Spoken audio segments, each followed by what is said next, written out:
அத்தியாயம் 128 ஆச்சரியத்தின் சில கண்கள்.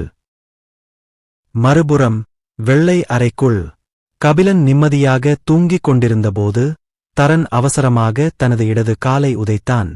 திடுக்கிட்ட முகபாவத்துடன் கபிலன் உடனடியாக திடுக்கிட்டு விழித்தான். தான் தூங்கிக் கொண்டிருந்தபோது சில அரக்கர்கள் தன்னை தாக்கியதாக நினைத்துத் தாக்க விரும்பினான். ஆனால் தன்முன் நின்றிருந்த சிவப்பு முடி கொண்ட சிறுவனைப் பார்த்ததும் அவன் நின்றான். தரன், இவ்வளவு திடீரென்று என்னைத் தொடாதே. நான் உன்னை கிட்டத்தட்ட பயந்துவிட்டேன். அவன் பெருமூச்சு விட்டான்.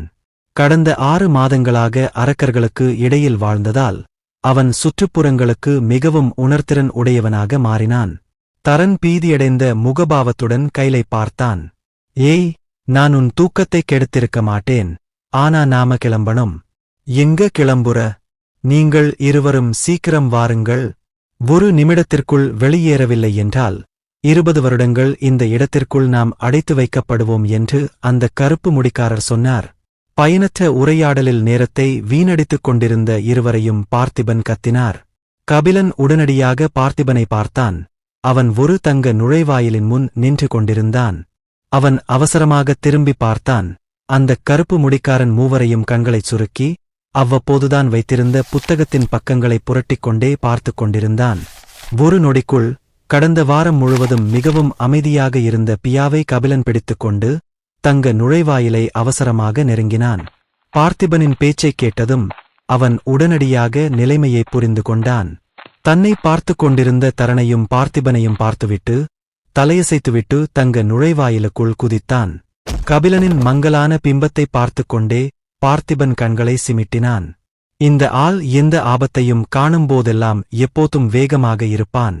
ஒரு பெருமூச்சுடன் பார்த்திபனும் தங்க நுழைவாயிலுக்குள் குதித்தான். தரன் கண்கள் சிறிது நேரம் விரிந்தன. ஆனால் அவனும் நுழைவாயிலுக்குள் குதித்தான். அந்த கருப்பு முடி கொண்ட மனிதன் மூவரின் மங்கலான பிம்பத்தை பார்த்து கையை அசைத்தான். தங்க வாசல் நடுங்கி காற்றின் வேகமாய் மாறியது. இதற்கிடையில் கோபுரத்திற்கு வெளியே கோபுரத்தின் நடுவில் இருந்த வெள்ளை ஒளி நீண்டு வட்டமாக மாறிய பிறகு வட்ட வடிவ வாயிலிலிருந்து சில பிரகாசமான ஒளிக்கதிர்கள் வெளிப்பட்டன. துணை முதல்வர் ஜார்ஜ் மற்றும் பிற ராஜ்ஜியங்களைச் சேர்ந்த 4 சக்தி வாய்ந்த நபர்கள் மிதக்கத் தொடங்கி வெள்ளை கதிர் விளக்குகளை தீவிரமாக பார்த்தனர். முதல் தளம். யாரோ லேசாக கிசுகிசுத்தார்கள். ஆனால் எல்லோரும் அமைதியாக இருந்ததால் அந்தக் குரல் வெகுதூரம் பயணித்தது. கோபுரம் எப்போதும் ஒரு முறையை பின்பற்றி முதல் தளத்தில் இருந்தவர்களை முதலில் வெளியே அனுப்பியது. முதல் தளத்திற்குப் பிறகு 2வது தளத்தில் இருந்தவர்கள் வெளியே அனுப்பப்படுவார்கள்.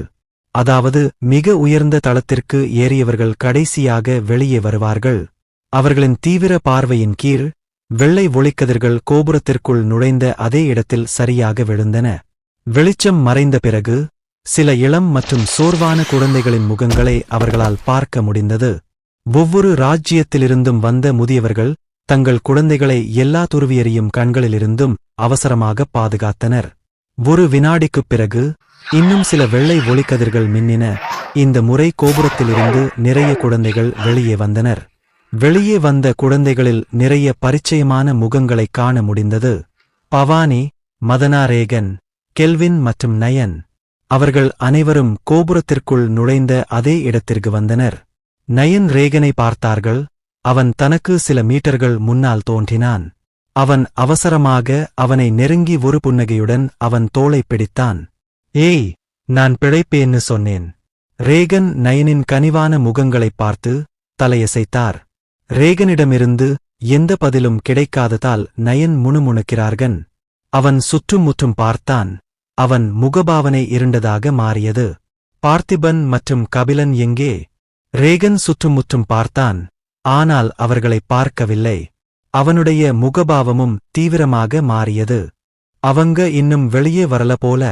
அவர்கள் அருகில் நின்ற பவானியும் மதனாவும் அவர்களின் வார்த்தைகளைக் கேட்டு கோபுரத்தின் நடுவில் இருந்த வட்ட வடிவ வாயிலை அவசரமாக பார்த்தார்கள். நயன் பிரகாசமாக பிரகாசித்துக் கொண்டிருந்த வட்ட வடிவ நுழைவாயிலை பார்த்தார்கள். ஆனால் அவர் சிரித்துக்கொண்டே ரேகனை பார்த்தார். ஒரு பந்தயம் எப்படி இருக்கு? அவங்க ரொம்ப உயரமான மாடிகளுக்குப் பயணம் பண்ணிருக்காங்க. ரேகன் சிறிது நேரம் யோசித்தார். ஆனால் பின்னர் முகம் சுளித்தார். பார்த்திபன் மேலே போயிருக்கணும். ஆனா கபிலன் எப்படின்னு தெரியல. நம்மகிட்ட நடந்த 6வது மாடி விசாரணையில அவன் தோல்வி அடையலையா? நயன் பொறாமையுடன் பெருமூச்சு விட்டு ரேகனின் தோளில் இருந்து கையை அகற்றினான். சகோ, பார்த்திபன் நலமாக இருக்கிறான் என்று எனக்கு 100% உறுதியாகத் தெரியும் என்றால், கபிலன் அவனை விடச் சிறந்தவன் என்று எனக்கு 1000% உறுதியாகத் தெரியும். அட, யாராவது தற்செயலாக 9வது மாடிக்குள் நுழைந்ததாகச் சொன்னாலும் நான் நம்புவேன். நைனின் குரலில் மிகுந்த நம்பிக்கையைக் கேட்டு ரேகன் புருவத்தை உயர்த்தினார். இஸ்கலான ராஜ்ஜிய மக்களுக்கு முன்னால் நின்று கொண்டிருந்த ராஜவர்மன் முகம் சுளித்தார். அவர் கபிலனை பற்றியும் கவலைப்பட்டார். கோபுரத்தின் நடுவில் இருந்த வட்ட வடிவ நுழைவாயில் 6வது முறையாக மின்னியது. ஆனால் யாரும் வெளியே வரவில்லை. 9வது மின்னலில் காலியான வெள்ளை நுழைவாயிலை பார்த்தபோது அனைவரின் இதயமும் இறுக்கமடைந்தது. எனவே மற்ற அனைவரும் இறந்துவிட்டார்கள். துணை முதல்வர் ஜார்ஜ் கோபுரத்தின் முன் மிதந்து கொண்டிருந்தபோது உணர்ச்சிவசப்பட்டு பெருமூச்சு விட்டார். மொத்தம் 500 பேர் கோபுரத்திற்குள் நுழைந்தனர். ஆனால் இப்போது 200 பேர் மட்டுமே வெளியே வந்தனர். அதாவது கோபுரத்திற்குள் நுழைந்த குழந்தைகளில் பாதிக்கும் மேற்பட்டவர்கள் இறந்துவிட்டனர். மற்றவர்களைப் போலவே அவர் வெளியேறத் திரும்பினார். ஆனால் பின்னர் வாசல் மீண்டும் நடுங்கியது. வாசலிலிருந்து 3 ஒளிக்கதிர்கள் பளிச்சிட்டன. அகன்ற கண்களுடன் துணை முதல்வர் ஜார்ஜ் அவசரமாகத் திரும்பி உடனடியாக 3 ஒளிக்கதிர்களில் தனது கண்களை பதித்தார். கிங்டம் வைட்லேனர் மக்கள் மத்தியில் ஒரு கதிர் விழுந்தது. தரன் இன்னும் வெளியே வருவதைக் காணாததால் பதட்டமான முகபாவனையுடன் இருந்த கெல்வின் அருகில் அந்த ஒளி விழுந்தது. வெளிச்சம் தரையிறங்கிய பிறகு தனக்கு அருகில் சிவப்பு முடி கொண்ட சிறுவன் தோன்றுவதைக் கண்ட கெவின் இறுதியாக நிம்மதி பெருமூச்சு விட்டான். கடவுளுக்கு நன்றி, தரன் நலமாக இருக்கிறார். அதே நேரத்தில் அனைவரின் ஆர்வமுள்ள பார்வையின் கீழ் மற்ற 2 ஒளிக்கதிர்கள் இஸ்கலான இராச்சியத்தின் மக்கள் மத்தியில் விழுந்தன.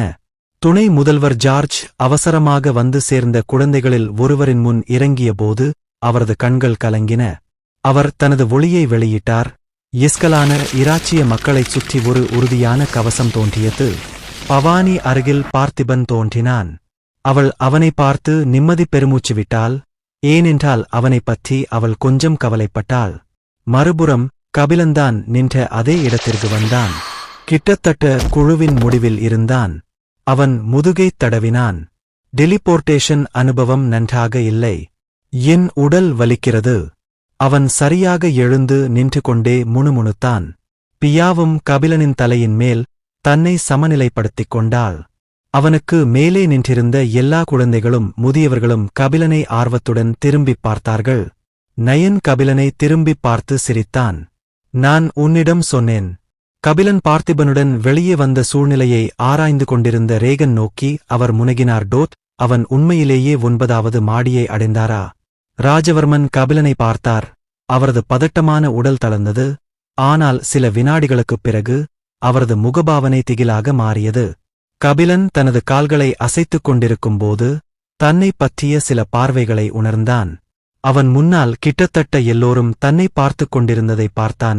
ஹலோ, கபிலன் சங்கடமாகச் சொன்னான்.